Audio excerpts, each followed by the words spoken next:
그동안 잘 지내셨어요?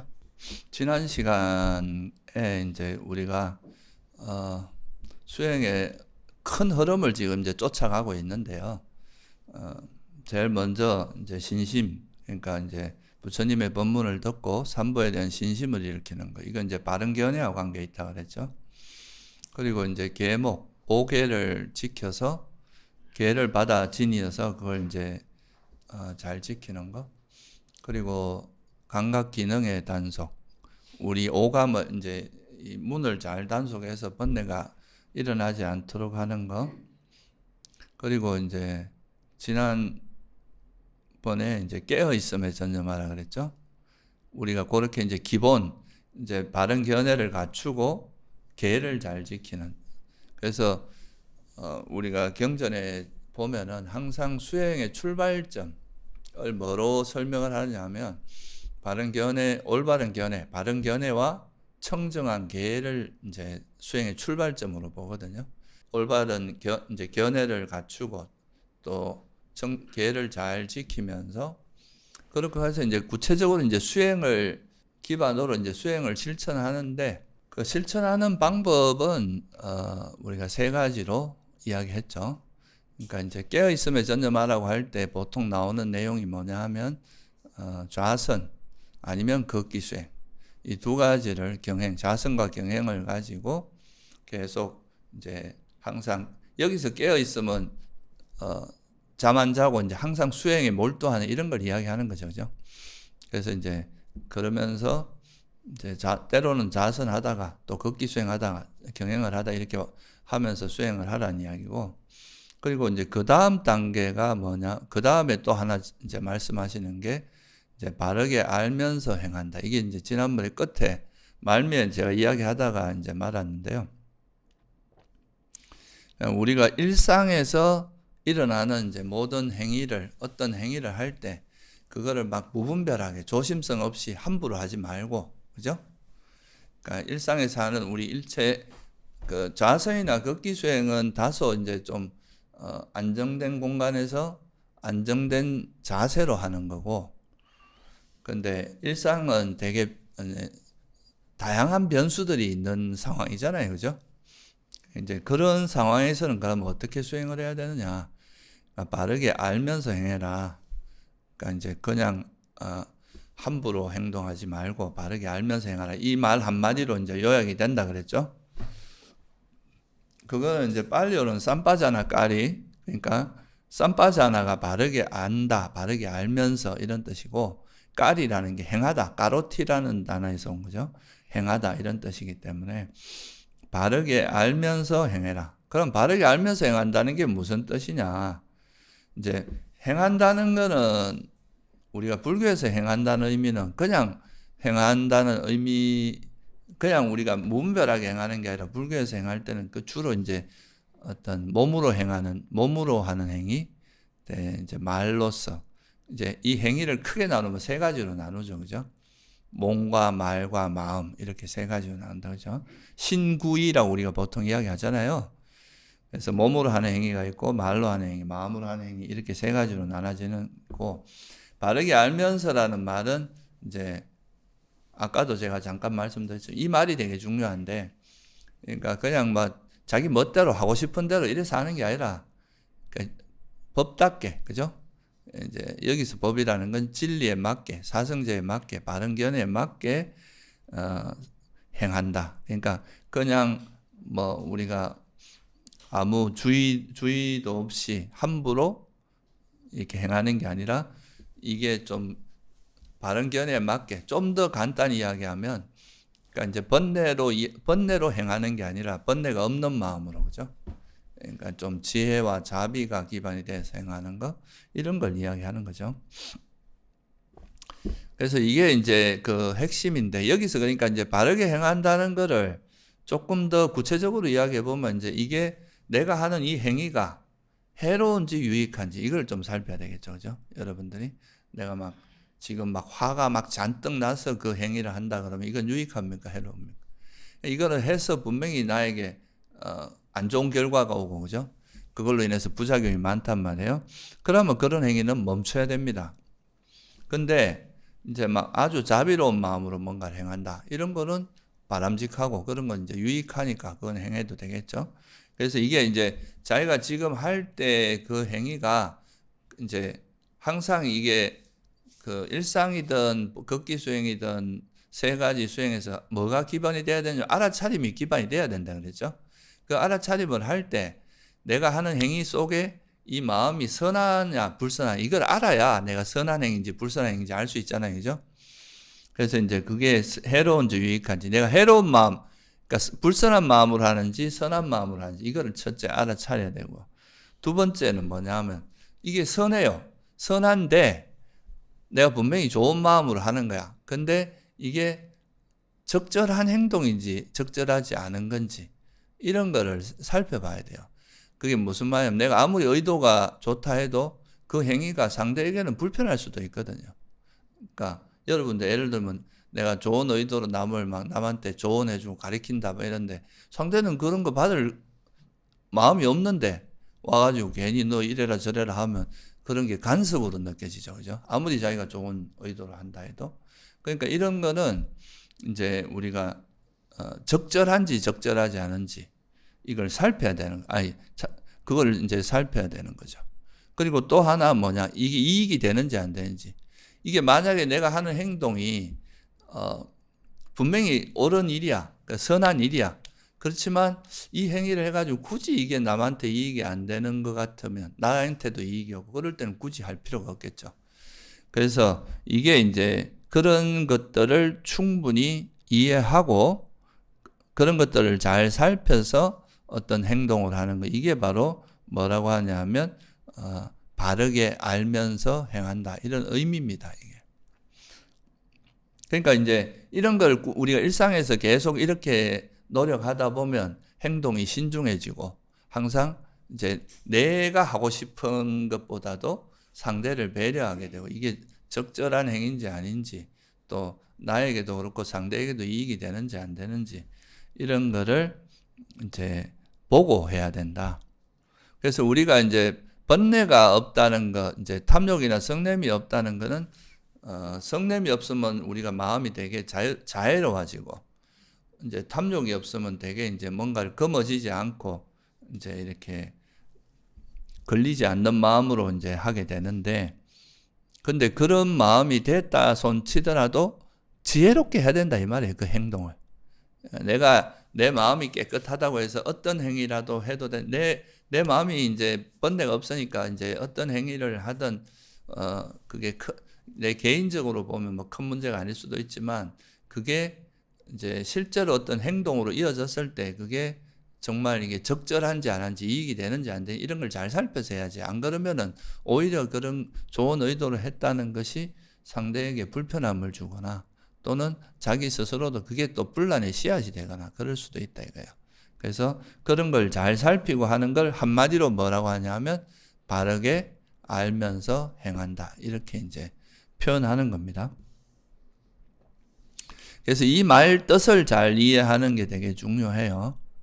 그래서 지난 시간에도 얘기했지만 나아갈 때, 물러갈 때, 뭐 앞을 보거나 돌아볼 때, 구부릴 때, 펼 때, 뭐 옷 입을 때, 또 먹고 마시고 씹을 때, 맛볼 때, 대소변 볼 때, 그를 행주자와 어묵동정 간에도 항상 바르게 알면서 행한다.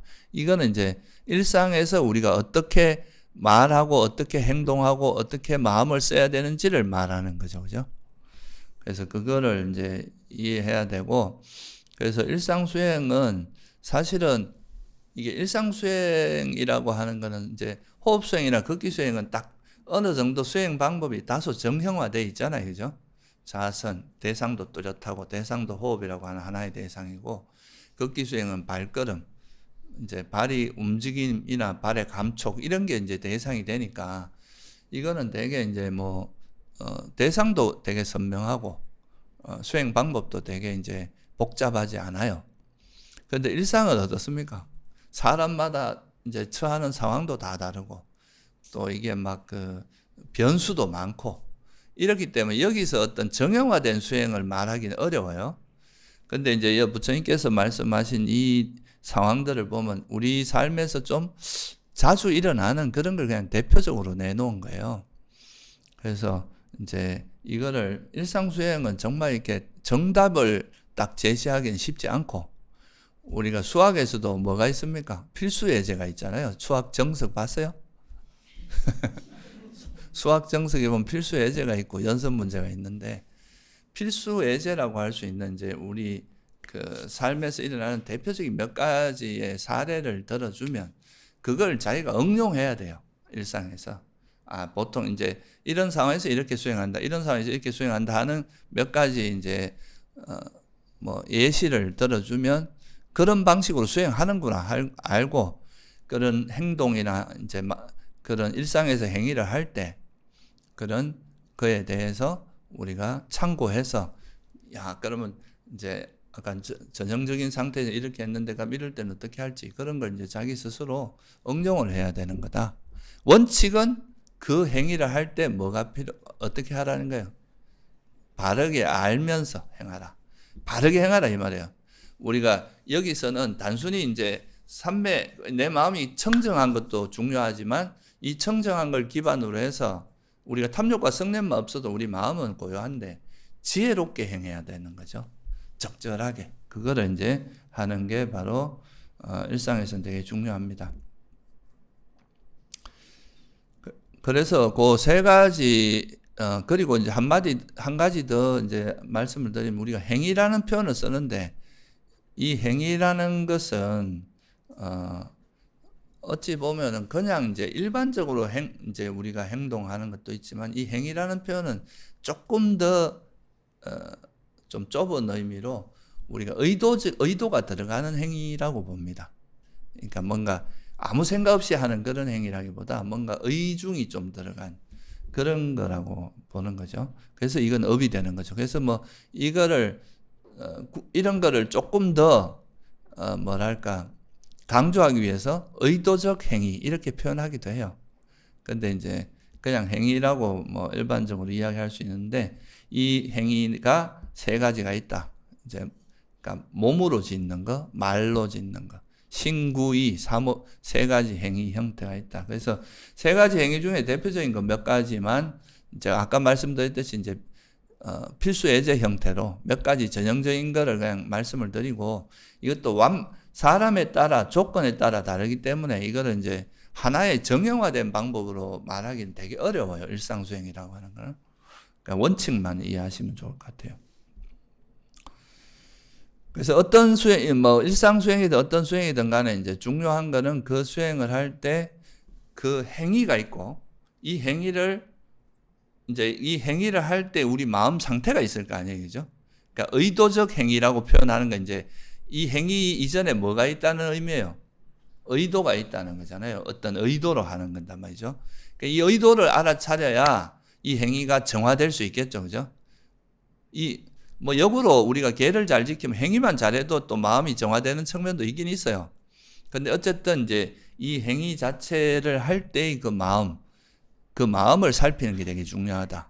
그게 바로 이제 마음에 대한 알아차림인데, 이거를 이제 잘 할 수 있어야 수행이 일상에서, 그러니까 일상에서 어떤 경계를 부딪힐 때도 그 행위를 하기 전에 자기 마음 상태, 또는 행위를 할 때의 자기 마음 상태, 하고 나서의 마음, 이런 것들을 잘 살핌으로써 우리가 이제 어떤 행위를 하면서 몸과 말과 마음으로 행위를 하면서 그거를 계속 정화해서 정말 이제 부처님 같은 어떤 성자들의 모습으로 서서히 변해가는 거죠.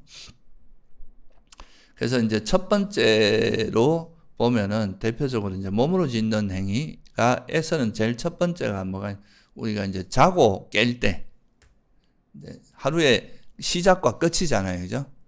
그래서 이 잠자고 깰 때, 이때도 이제 잘 바르게 알면서 행하는 이게 또 되게 중요해요. 왜냐하면 잠자는 거는 하루의 마무리고, 하루를 잘 보내고 나서 이제 하루를 잘 마무리하고 잠드는 거고, 깨어나는 순간부터 그래도 딱 눈 뜨자마자 내가 알아차림을 실천한다, 수행 주제를 잡는다, 이렇게 하면은 그거는 이제 수행을 하고자 하는 이제 그런 의욕이나 의지나 이런 게 우리 마음에서 이제 내가 항상 수행을 하고자 하는 이런 마음이 마음에 잘 자리 잡고 있어야 눈 뜨자마자 하지. 안 그러면 눈 뜨고 딴 생각, 좀 더 자고 싶다, 막 더 눕고 싶다, 이렇게 되는 거죠. 그 일어나기가 싫고. 근데 이제 항상 깨어 있으면서 잠을 자고, 이러면은 잠에서 깨자마자 바로 수행으로 전환할 수 있고, 아침에 눈 뜨면서 수행을 시작하게 되면 하루를 수행으로 이어갈 가능성이 높겠죠. 그죠? 그러니까 이제 이 잠자고 깨는 게 되게 중요합니다. 그래서 잠들 때는 보통, 이제 지혜를 막 물론 반조도 할 수 있는, 잠자기 직전에는, 가급적이면 너무 머리를 많이 쓰는 그런 행동은 안 하는 게 좋아요. 저도 가끔 이제 뭐 책을 쓰거나 뭐 책을 보거나 이러면서 머리가 너무 활성화돼 버리면 이게 이제 잠잘라고 누워도 금방 그게 안 가라앉거든요. 그러니까 시간이 좀 지나야 이게 잠이 들 수 있단 말이에요. 너무 각성이 돼 버리면. 그래서 이제 어느 정도 잠에 들기 전에는 좀 가벼운 스트레칭이나 뭐 너무 막 머리 많이 쓰는 이런 건 좀 덜 하고, 그러니까 핸드폰도 좀 멀리 하고, 스마트폰 같은 건 멀리 하고, 그리고 이제 잠자기 전에는 사실 호흡수행 같은 걸 통해서 하루에 자기가 일어났던 생각들을 좀 가라앉히고 잠자리에 들면 잠을 좀 더 잘 잘 수 있는 그런 데 도움이 많이 됩니다. 그리고 또 호흡수행도 이제 잠자기 전에, 그러니까 생각을 가라앉히는 그런 호흡수행도 좋고, 또 자해수행도 좋아요. 자해수행을 해서 내가 이제 하루 중에 있었던 것에 대한 불만이나 막 이런 게 많을 거 아니에요. 그죠? 그런 것들을 좀 내가 하루를 잘, 그래도 고생했다, 수고했다 하면서 자기 스스로를 좀 이렇게 위로하고 격려하면서, 그러면서, 그러니까 호흡 수행하기 전에 잠깐 이제 자기 자신에 대해서 좀 자해 수행을 하고 생각을 좀 가라앉힌 다음에 잠에 들면 잠을 좀 더 편안하게 잘 수 있는 그런 조건이 되겠죠. 그죠? 인간이 한 평생 사는 것도 힘들고 하루 사는 것도 쉽지 않습니다. 그러니까 하루 살고 나서 하루 마무리를 조금 스스로가 좀 토닥거리 주고 마무리하는 것도 도움이 된다 이거죠. 그리고 이제 잠을 잘 때는 그냥 푹 퍼져가 자지 말고, 부처님께서 어떻게 하라 그랬어요? 오른쪽으로 누워가지고 이제 이 오른쪽으로 이렇게 누워서 다리를 포개고 애들이 이렇게 자듯이 고래 자라고 하는데 사자처럼 자라고 나오죠. 근데 이제 잠자기 전에 어떻게 하라고 말씀하십니까? 깨어날 시간을 이제 염두에 두고 기억하고, 그죠? 그러니까 내가 몇 시에 깨어나겠다는 걸 마음에 이렇게 두고 자면은 우리 또 생체 시계가 작용해서 그 시간에 대체로 깬단 말이죠. 그러니까 완전 푹 퍼져가 잠을 자지 않는다 이거예요. 그래서 잠자기 전에 그렇게 해서 자고, 자는 자세는 오른쪽으로 누워서 자라고 권유하고 있죠. 그렇게 해서 이제 하고, 아까 말씀드린 깨어나는 순간에 이제 눈을 뜨자마자 알아차림을, 호흡을 알아차려도 되고, 자기 몸의 상태를 알아차려도 되고, 몸의 움직임을 알아차려도 돼요. 어쨌든 이제 자기가 주되게 수행하고 있는 그 수행 주제를 잡고 일어나면 좋고, 이제 잠자리에 누워서 자꾸 이제 퍼지고 안 일어나고 싶고 이런 마음이 들면, 그러니까 이제 편안함을 즐기고 조금 더 누워 있고 싶고 이런 마음이 들면, 이게 내가 잠이 부족해서 그런 거라면 조금 더 자면 되고, 그게 아니라 그냥 이제 충분히 잤는데도 게으름 때문에 그렇다 이러면 벌떡 일어나서 빨리 움직이고 이제 세수를 하거나 이래서 잠을 깨고 다시 이제 어느 정도 아침에 수행을 하는 식으로, 아침 시간에 깨자마자 이제 뭔가 하기 전에 그때 수행으로 시작을 하게 되면 그게 사실 하루를 수행을 이끌어 가는데 굉장히 도움이 되거든요. 아침에, 그러니까 눈 뜨자마자부터 일정 시간이 되게 중요해요. 눈 뜨자마자 이제 스마트폰 보고 막 또 막 이러는 거 이러지 말고, 눈 뜨자마자 이제 딱 수행을 하면서 적어도 한 일정 기간은 수행을 하면서 마음을 좀 가라앉히고 시작을 하는 게 좋다. 우리 절에서도 보통 이제 아침에 일어나면 바로 예불 하고 또 정진하고 이렇게, 그러고 나서 이제 공양을 하잖아요. 공양을 한 다음에 이제 일상 좀 생활하는데 그런 게 아침에 그렇게 한번 하고 시작을 하면은 우리 하루가 되게 좀 차분한 상태에서 시작이 되잖아요. 이게 이제 되게 중요하다 이거죠. 그래서 그리고 지난번에도 말씀드렸지만 이제 잠자리 들고 일어나고 하는 거를 가능하면 규칙적으로 하는 게 좋다. 그죠? 뭐 부처님께서는 그렇게 하셨죠. 10시까지는 수행하고 10시부터 밤 10시에서 새벽 2시까지 자고 2시부터 움직여라 이랬는데 뭐 일반적으로 그렇게 하긴 힘들어요.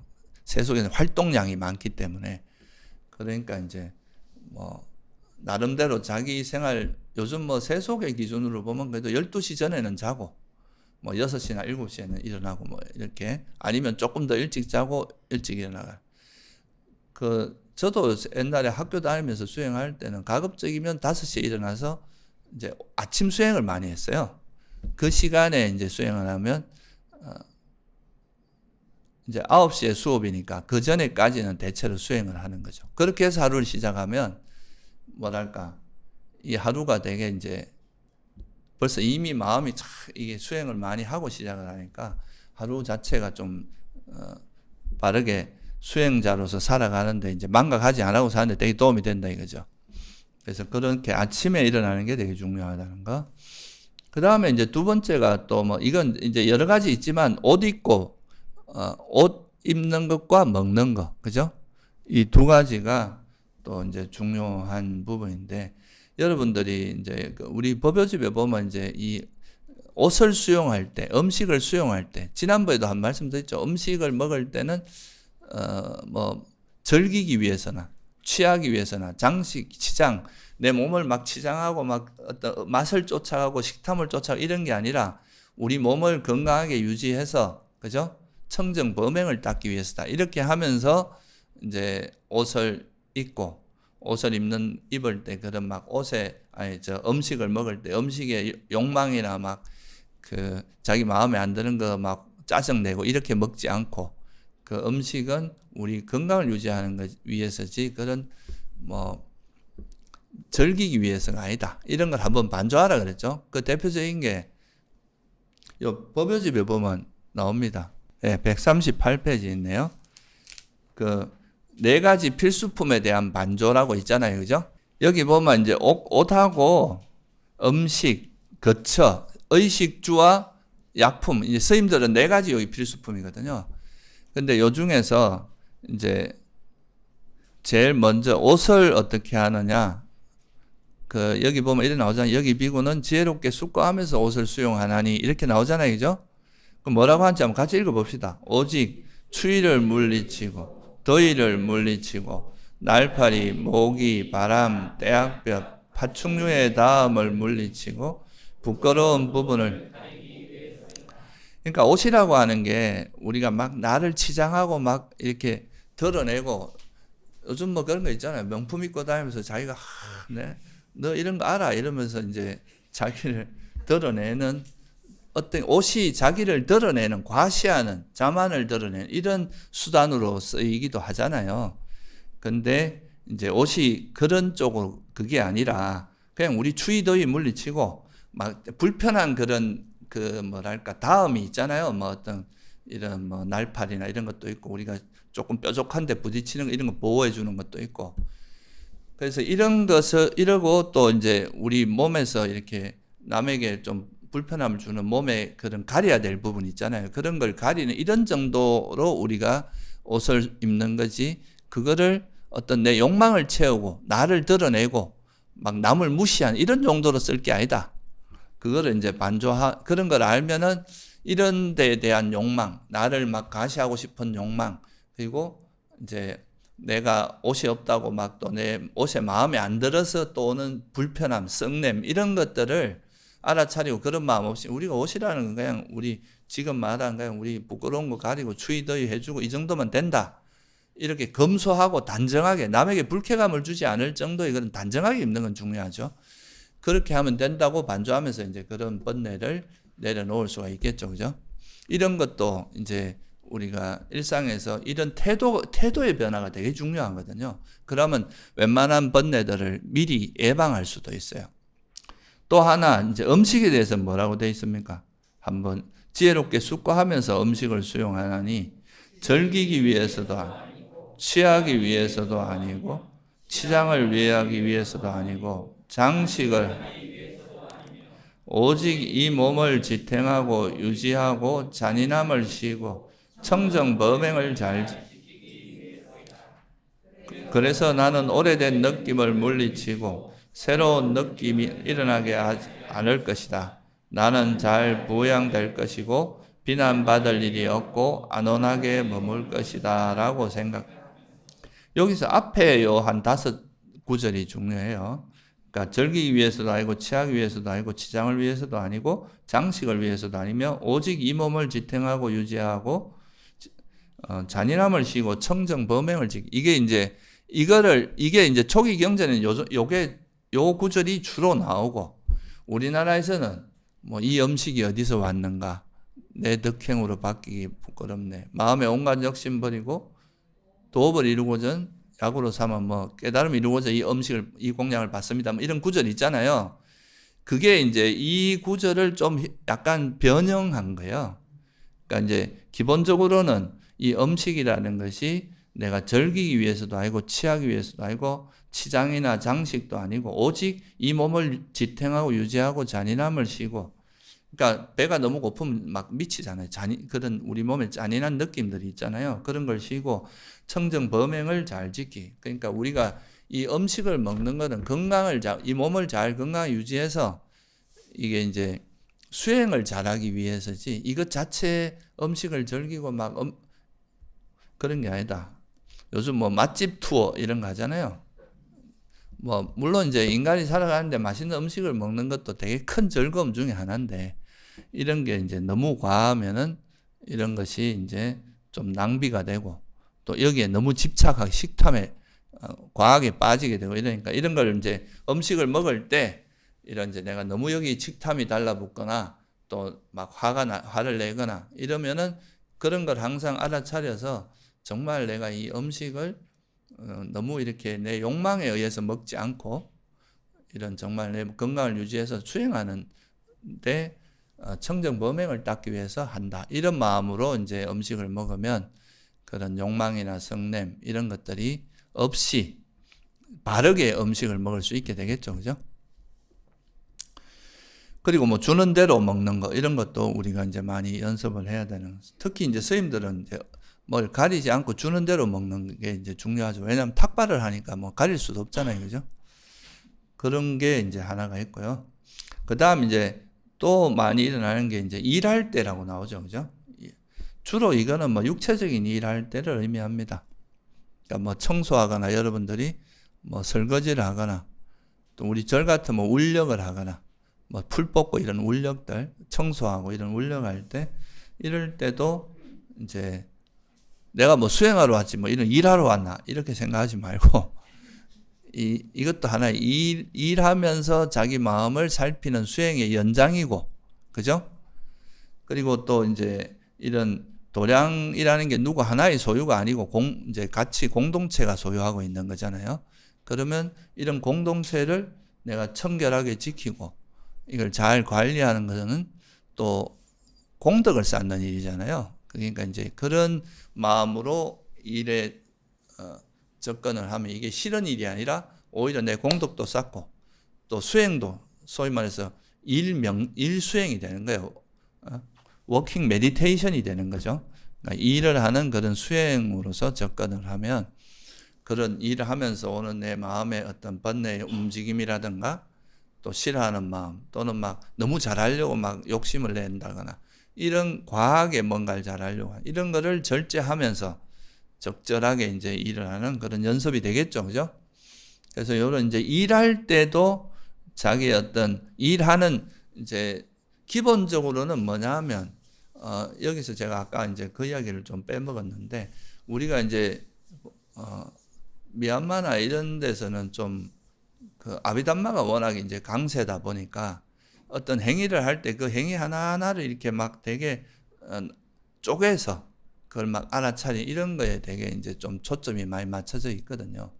그러다 보면 이게 이제 수행하는 게 되게 어색할 수도 있고 좀 계속 긴장을 하게 만드는 이런 좀 효과도 있어요. 그래서 물론 그런 것도 한 방법이긴 하지만 이제 일반적으로 바르게 알면서 행한다는 말의 의미는 그냥 자기 행위를 알아차리면 뜻이 뭐라 그랬습니까? 수관이라 그랬죠. 수관. 그러니까 따라다니면서 본다, 알아차린다. 그러니까 내가 일하는 그 행동을 잘 따라 그냥 행위를 잘 살피면서 거기서 움직이는 자기 마음을 정화하면 되는 거지. 이 행위 자체를 너무 막 의도적으로 쪼개서 하려고 하거나 이걸 너무 이렇게 막 부자연스럽게 하려고 하거나 그럴 필요 없다 이거죠. 그냥 그 행위 자체에 잘 주의를 기울이면서 거기에서 우리가 그 행위를 할 때 우리 마음이 어떻게 되도록 하면 되는 거예요? 바르게 되도록. 그죠?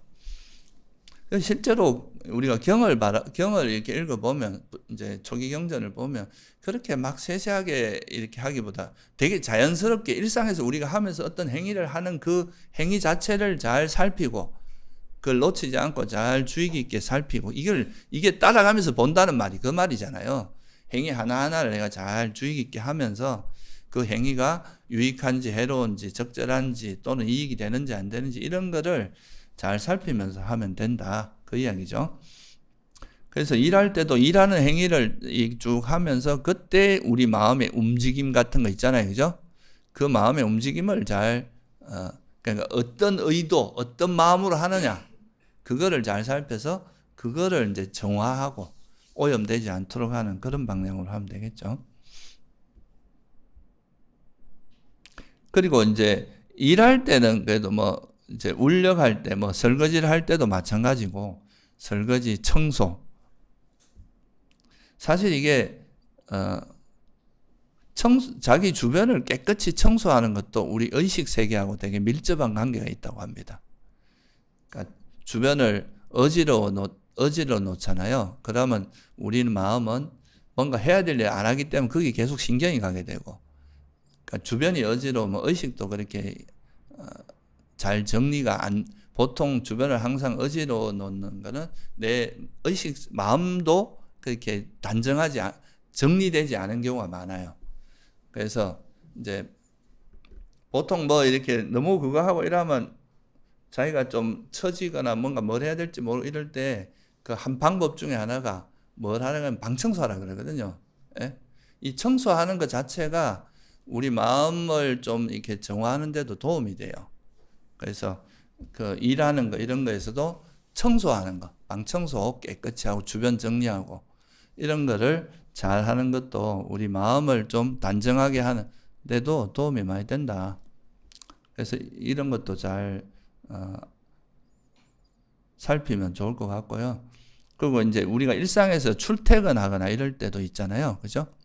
그럴 때는 또 뭐 내가 이제 뭐 지하철을 가거나 버스를 타는 그 행위를 쭉 가면서 그 뭐 주변도 보이고 이럴 때가 좀 수행이 좀 어렵죠. 왜냐하면 주변 경계들이 많이 들어오고 막 바깥에 소음도 들어오고 막 이런 상황이니까 그런 상황에서는 뭐 시끄러운 것도 보면 막 짜증도 나고 또 뭐 차 소리 막 들리면 불편하고 또 사람들 이상한 짓 하는 사람 보면 또 막 열받고 그렇잖아요. 그죠?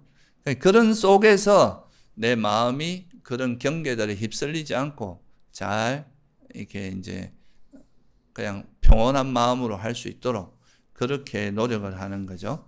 그게 이제 이건 그냥 단순히 이제 극기 수행, 경행 수행하고 좀 다른 경우죠. 그죠?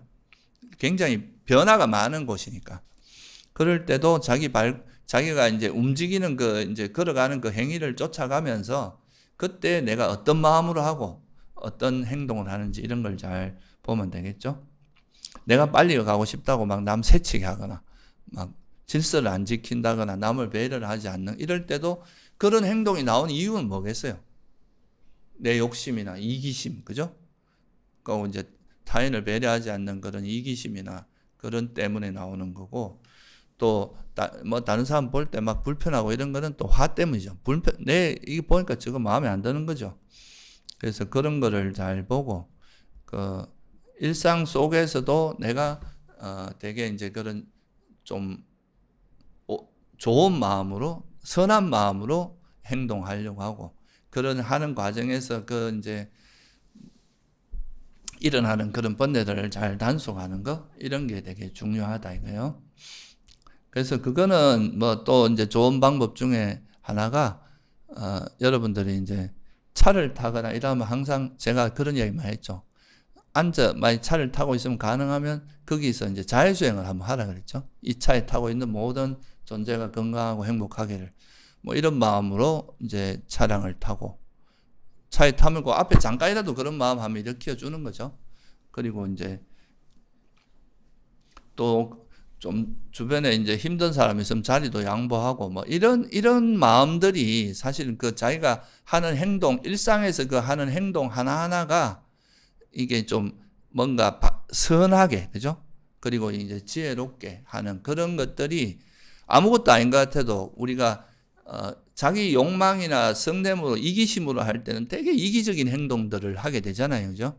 근데 이제 그런 마음을 알아차리고 그런 마음 없이 정말 이렇게 남을 존중하고 배려하고 지혜롭게 행동을 하면 그 행동의 자체가 달라질 거 아니에요, 그죠?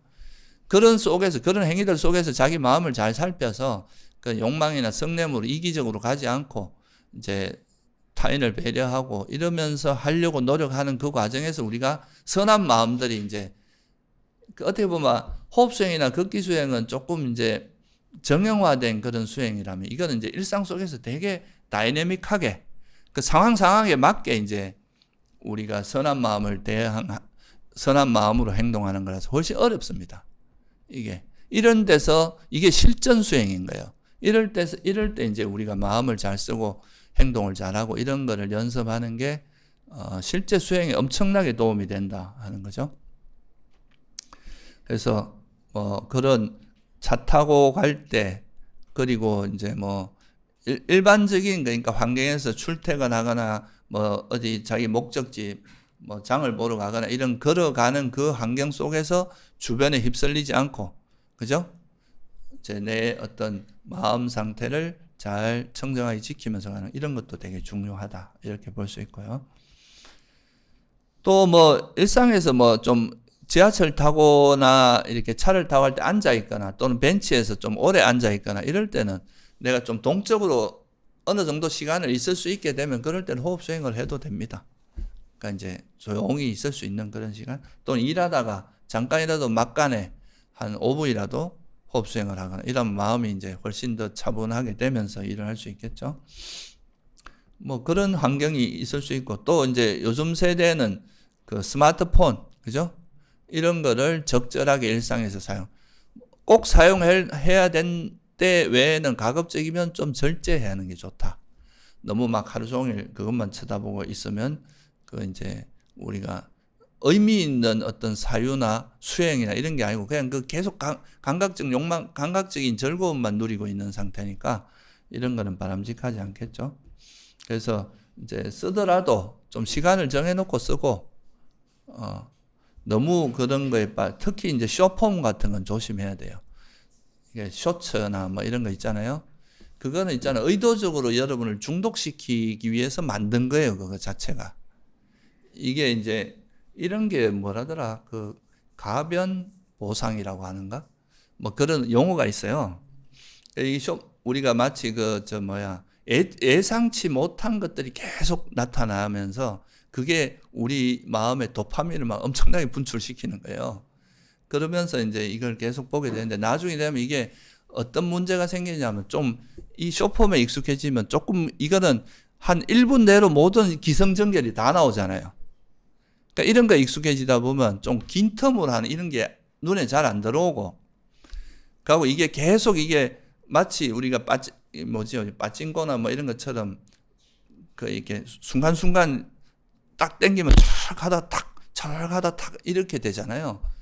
그런 거에 익숙해지다 보면 이게 멈추는 능력이 없어진다 그래요. 이게 이제 나중에 중독이 되면 우리는 보통 어느 정도 그만하자 이러면 멈출 수 있잖아요. 근데 그게 안 된답니다. 그러니까 이제 이게 익숙해지다 보면 그게 완전히 중독되는 현상이 나타나는 건데, 이거는 이제 어찌 보면 참 머리 좋고 공부 많이 한 사람들이 이런 데 머리를 써요. 사람들 중독시켜갖고 이거 계속 보게 만드는 거죠. 이런 거 만들 때 막 되게 아주 뛰어난 심리학자들 이런 사람들이 같이 작업을 한다잖아요. 사람들 중독을 잘 되게 하는 그런 걸 연구한다 그러잖아요. 그러니까 이게 이제 그래서 이런 쇼츠나 이런 건 가급적이면 너무 이렇게 습관적으로 이렇게 하나하나 올리면서 이렇게 보는 이건 진짜 하다 보면 있잖아요. 한 1시간, 2시간 그냥 갑니다. 그러니까 그렇게 하지 말고 그런 거 절제하는 거. 그리고 이제 잠자기 전 한 2시간 전에는 폰을 멀리 하는 거. 이런 거 있잖아요. 그것도 화장실 갈 때 이거 들고 가잖아요. 그러면 또 이것도 또 문제가 될 소지가 있다.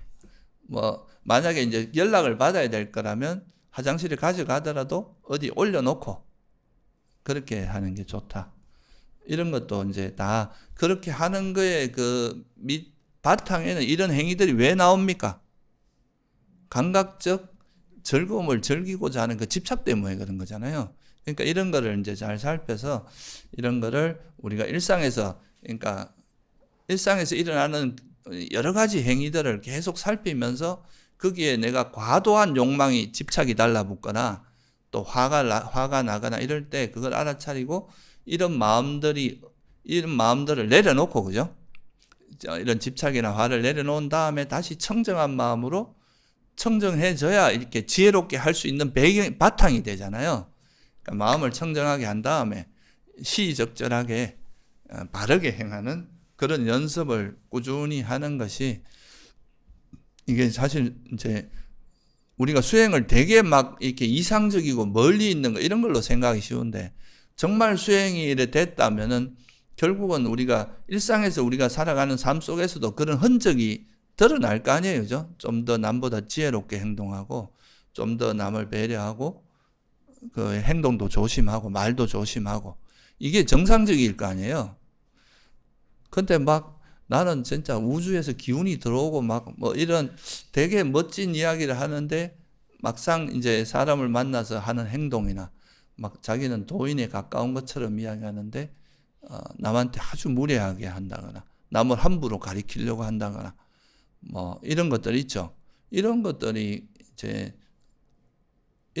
사실은 되게 이상적인 뭔가를 이야기하자면 일상에 우리 언행이 하나도 교정이 안 되는 거잖아요. 그러면 이거는 사실 그 관념적으로 그냥 이 현실에 동떨어지는 그냥 자기만의 세계에서 수행인 거지 실제 우리가 수행이 그리 되는 건 아니거든요. 부처님께서도 지금 이 경전에서 이야기하는 게 우리 일상 속에서 항상 바르게 알면서 행하라 그랬잖아요. 그러면 이게 완성된 사람이 뭐가 되겠어요? 그런 분이 아닌 거예요. 그러니까 이게 안 된다는 거는 이제 수행에 뭔가 어떤 너무 수행이 한쪽으로 치우쳐 있거나 제대로 작동이 안 되고 있다 이래 볼 수도 있겠죠, 그죠? 그래서 이건 이제 몇 가지 몸으로 짓는 행위 중에 이제 대표적인 몇 가지에 대해서 그냥 간단히 말씀드린 거고 두 번째가 뭐냐 말로 짓는 행위가 있겠죠, 그죠? 말로 짓는 거는 대표적인 게 우리가 뭐예요? 말할 때 어떻게 하고 이건 전에 제가 한번 좀 자세히 이야기한 적이 있어요.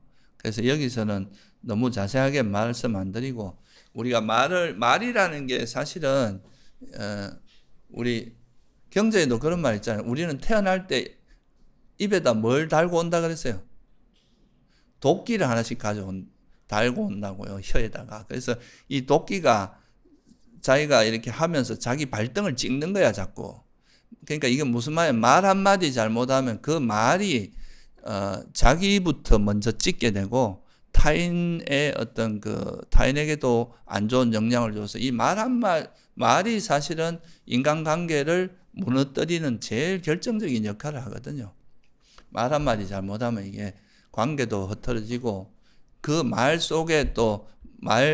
속에 그 사람의 또 어떤 태도나 인품 같은 게 이제 묻어 나오게 되고 그래서 말이 굉장히 중요하기 때문에 우리가 바른 말이라고 하는 게 이제 엄청 중요하기 때문에 계율에도 나오는 거죠. 그죠? 이 바른 말은 이제 이렇게 말하잖아요. 거짓말 하지 않고, 거짓말을 삼가고, 이간질. 그 다음에, 거친 말, 이간질. 그 다음에 쓸데없는 말, 이걸 삼가는, 이걸 다르게 말하면 진실하게 말하고, 부드럽게 말하고, 사람을 화합시키고, 그 다음에 이제 쓸데없는 말 대신에 법담을 나누라 이 말이죠. 특히 우리 세속에서 잘하는 게 뭡니까? 뒷담화, 옆담화. 사람 뒤에서 험담하는 거. 이런 게 이제 우리 사람들이 되게 재밌잖아요. 그죠? 남 험담하는 게. 그러면서 이제 그런 말들. 그리고 사실 확인이 안 된 말을 함부로 하는 거 있잖아요. 그러니까 진실이 아닌 말을 하는 거죠. 그러니까 남들에게 그냥 들은 이야기를 마치 사실인 것처럼 그 본인한테 확인도 안 하고 하는 말. 이런 것들이 다 인간관계 오해를 불러일으키고 또 사람들 사이를 이간질시키고 이러면서 문제가 되는 거고, 또 말이 이제 그 상대에게 무례하게 말하는 거 있잖아요. 특히 인간이 이제 굉장히 고통을 많이 느끼고 힘든 때가 뭐냐면 상대를 무시하는 말, 함부로 평가하는 말, 이런 말들이 상대에게 되게 안 좋은 영향을 많이 주거든요. 너는 뭐 원래 이런 놈이야, 뭐 이런 거 있잖아요. 그러니까 너는 원래 뭐 모자라 막 사람 핀잔 주고 이런 것들이 그 사람의 자존감을 낮추기 때문에 이런 것들을 자꾸 하다 보면 그거는 이제 관계가 멀어지게 만드는, 그런 사람 누가 옆에 두려고 하겠어요. 맨날 자기 볼 때마다 안 좋은 소리하고 나쁜 말하고 무시하는 말하고 자기를 잘 알지도 못하면서 자기에 대해서 함부로 평가하고 이러는데, 그러니까 그런 거를 하지 않는 게 이제 기본이고, 그래서 말을 잘하는 것도 되게 중요한 부분이지만 오늘 제가 이제 말씀드리려고 하는 거는 듣는 게 또 되게 중요하다. 그러니까 이제 말하는 거를 이제 이거는 제가 말씀을 많이 드렸던 이야기고, 이 경청하는 게 이제 또 말을 잘하는 조건이기도 해요. 근데 왜 우리가 이런 의무를 한번 가질 수 있잖아요. 왜 그러면 말하는 건 다 좋아하잖아요. 그죠? 근데 듣는 건 왜 어려울까요? 말을 하는 것보다 듣는 게 훨씬 어렵거든요, 실제로. 왜 그렇겠어요? 듣는 능력을 갖추는 게 훨씬 어렵다고 하는데 그 듣는 게 어려운 이유가 실제로 있습니다. 이게 뇌과학적으로도 말의 속도하고 우리가 생각의 속도가 한 몇 배 차이가 난대요. 그러니까 상대가 말을 하는 그 속도와 그걸 듣고 내가 생각이 굴러가는 거는 뭐 3배, 4배 정도 차이가 난답니다. 그러면 뭐가 생기냐? 상대가 말할 때 내 생각은 이미 이 생각하는 속도에 비해서 내 생각이 훨씬 빠르니까 훨씬 많은 것들을 듣는 거에 집중을 못하고 그 틈 사이에 딴 생각을 하게 된다는 거죠. 예를 들면 다음에 내가 무슨 말 할까? 저 사람 이야기하는 도중에 내가 무슨 말 할지 그거 생각하고 있는 거야. 그러니까 이게 이제 기본적으로 이렇게 우리 육체적인 구성 자체가 좀 다른 거예요. 속도 자체가 다른 거예요. 말하는 속도에서 뇌의 속도가 훨씬 빠르다는 거예요. 우리 그 생각의 속도가. 그래서 그 갭 때문에 그 사이에 다른 생각이 자꾸 끼어들게 되기 때문에 상대 말에 집중을 못 한다는 거죠. 그게 이제 어려운 이유, 첫 번째가 그렇고요. 또 말하는 거는 기본적으로 자기가 주도적으로 하잖아요. 그죠? 내가 말할 때 다른 사람 들어야 되잖아요. 내가 주도적으로 하고 내가 통제할 수 있고 또 자기 중심적이고, 그러니까 이제 이거는 사람들이 좋아하는 자아의식이 있고 이러니까 다들 이제 내가 주도적으로 하는 걸 좋아하잖아요. 그런 게 일반적으로 그렇단 말이죠. 근데 경청은 이제 나를 내려놓고 상대를 중심에 둬야 된단 말이죠. 내가 중심이 아니라 상대가 중심이 된다는 거죠. 그러니까 상대의 중심을 두니까 내 자아가 뒤로 밀리는 느낌이 들고 이런 저항가 싫은 거예요.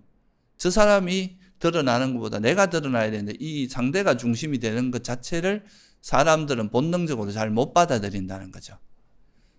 이게 인간의 본능 같은 게 작용을 한다는 거예요.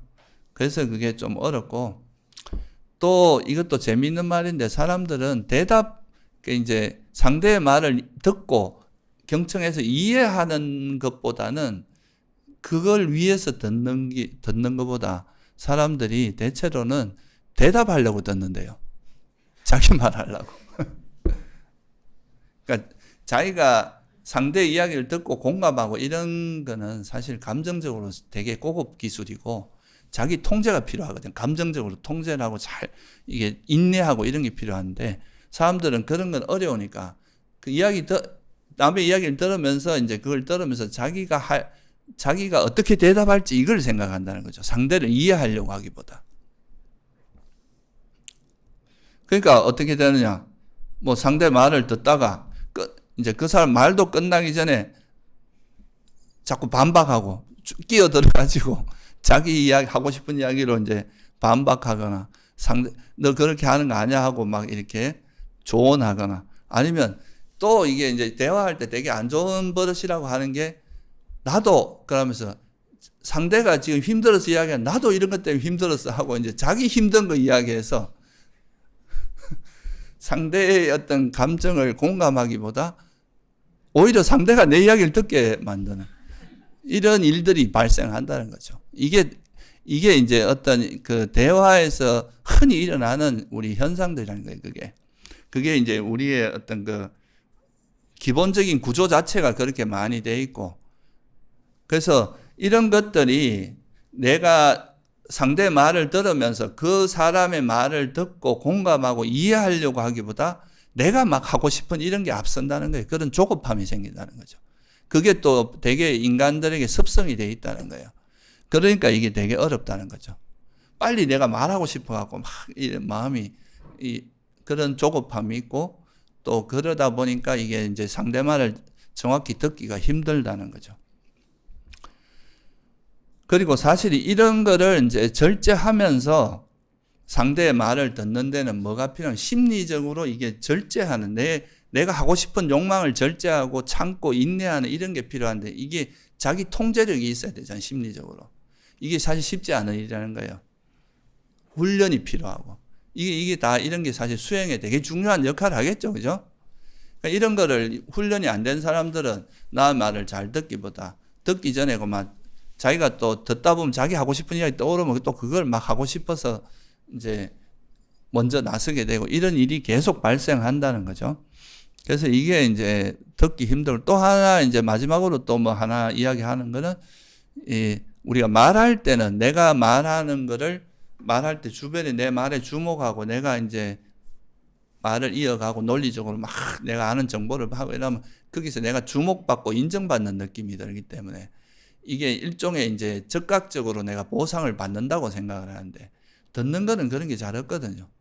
계속 듣고 있는 게 이게 당장은 그 결과가 돌아오는 게 아니라 계속 그렇게 이제 그런 태도를 하다 보면 나중에 사람들한테 저 사람은 참 잘 들어주고 자기 이야기 안 하고 이런 좋은 평판도 생기고, 이게 이제 좋은 관계를 만드는데 되게 좀 쉽게 말해서 보상이 지연된다는 거예요. 말하는 건 즉각적으로 온다면 이 듣는 거는 보상이 빨리 오는 게 아니기 때문에 사람들은 즉각적으로 뭔가 얻을 수 있고 이런 걸 좋아하기 때문에 말하는 거에 더 좋아하고, 듣는 거는 잘 개발이 안 된다는 거죠. 이건 의도적으로 개발하지 않으면 잘 늘지 않는다 이거예요. 실제로 이 심리학이나 이런 데서도요, 이 듣는 능력이 훨씬 어렵다고 합니다. 이런 이유 때문에 그런 거예요. 그러니까 듣는 거는 훈련이 해야 돼요.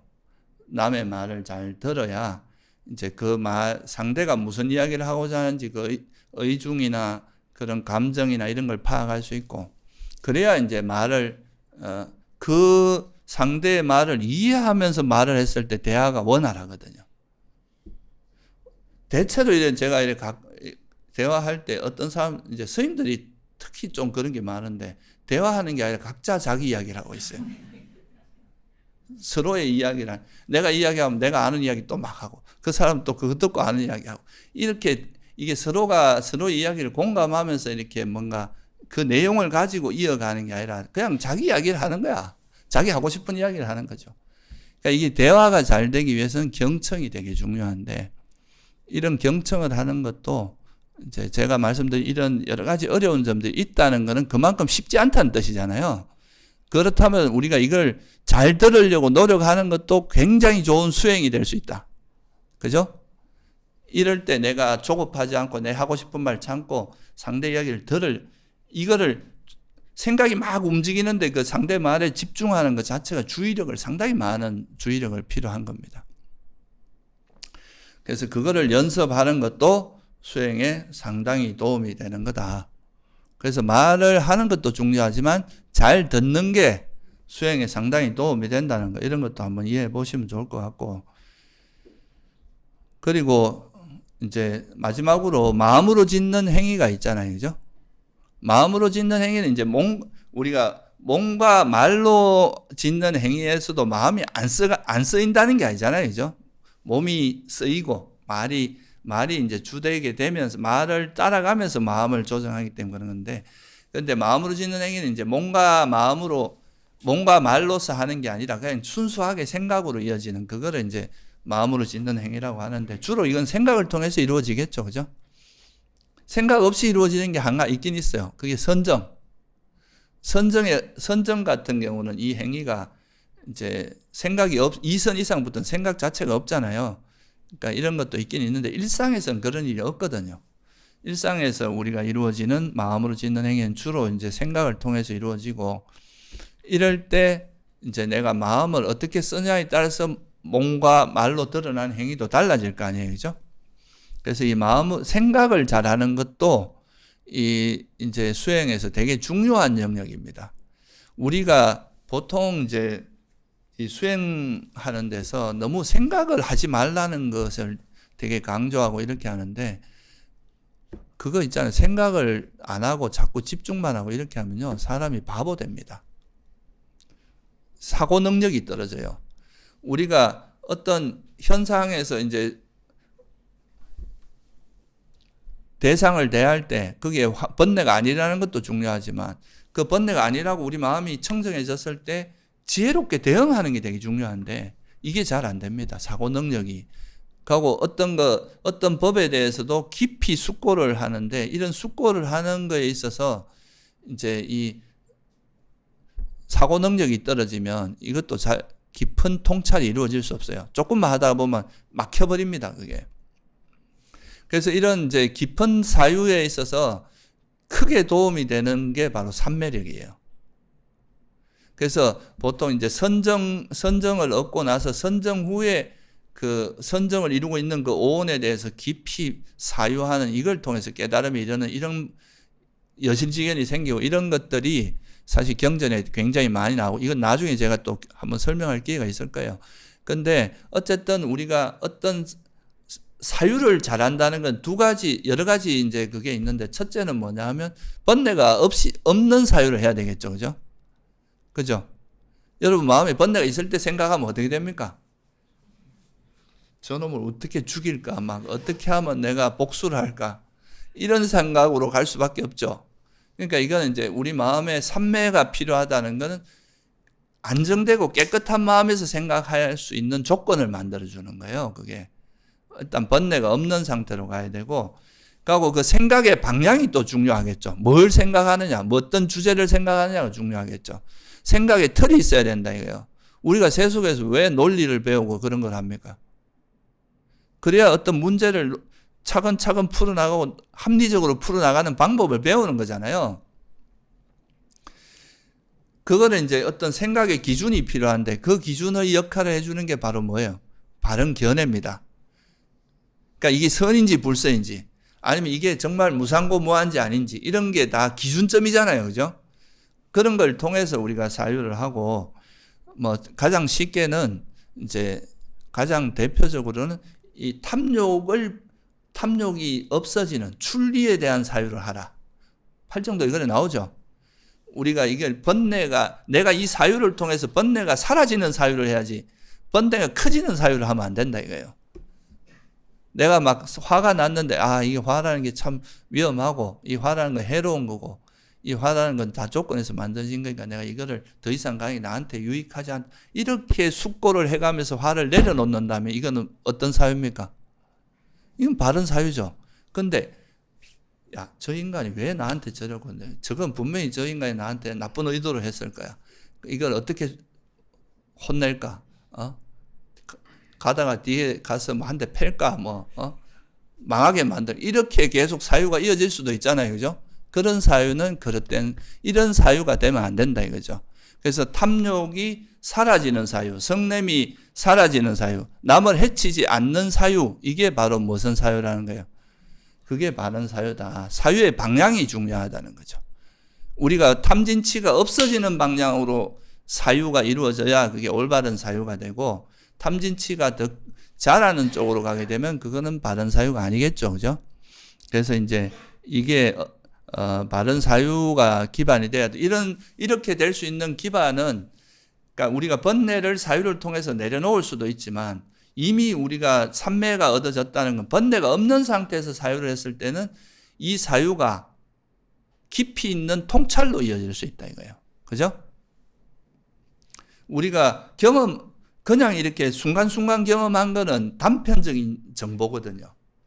근데 이게 이제 서로가 어떤 연관이 있고 어떻게 연결이 되고 이것들을 우리 의식에 쭉 연결하는 과정은 사유를 통해서 이루어집니다. 그냥 이 직관지만 갖고는 한계가 있어요. 이거는 뭐가 여담인데, 우리 뇌가 어떤 뭔가를 기억하는 방식은, 우리가 컴퓨터는 어떻게 합니까? 어떤 폴더를 만들어 놓고 고다이를 속 하나하나 집어넣는 방식이잖아요. 위치를 정해서 집어넣잖아요. 우리 뇌는 어떤 개념 중심으로 기억이 된다 그러거든요. 예를 들면 내가 삼매에 대해서 알고 있는 정보가 있는데 새로운 정보가 들어오면 요 삼매라는 카테고리 속에 딱딱 이게 저장이 되는 거죠. 그래서 우리가 어떤 정보들을 수행을 통해서 경험한 것들을 우리가 바른 견해라는 어떤 그 기본 틀이 있으면 거기에 맞게 하나하나 이렇게 체계적으로 정리를 해놓으면 여러분 머리는 깨끗합니다. 마치 청소 잘 해놓은 그런 집안처럼 뭔가 어지럽지가 않고 항상 이게 머리가 정리가 잘 돼 있는 그런 상태가 될 수 있거든요. 그러니까 그런 거를 가능하게 하는 것도 바로 바른 사유가 도움이 된다. 그리고 이게 이제 사유를 통해서 번뇌가 버려지기도 하지만, 아까 말했듯이 번뇌가 이미 버려진 상태에서 어떤 주제를 가지고 깊이 사유를 하게 되면, 이거는 깊이 숙고를 하게 되면 이거는 더 깊은 지혜를 개발하게 됩니다. 정말 아주 예리한 통찰이 이루어지. 그거를 우리가 이제 여러분한테 연습시키는 게 수행 후에 반조 있죠. 그죠? 이 반조가 바로 그런 지혜를 예리하게 만드는 과정이에요.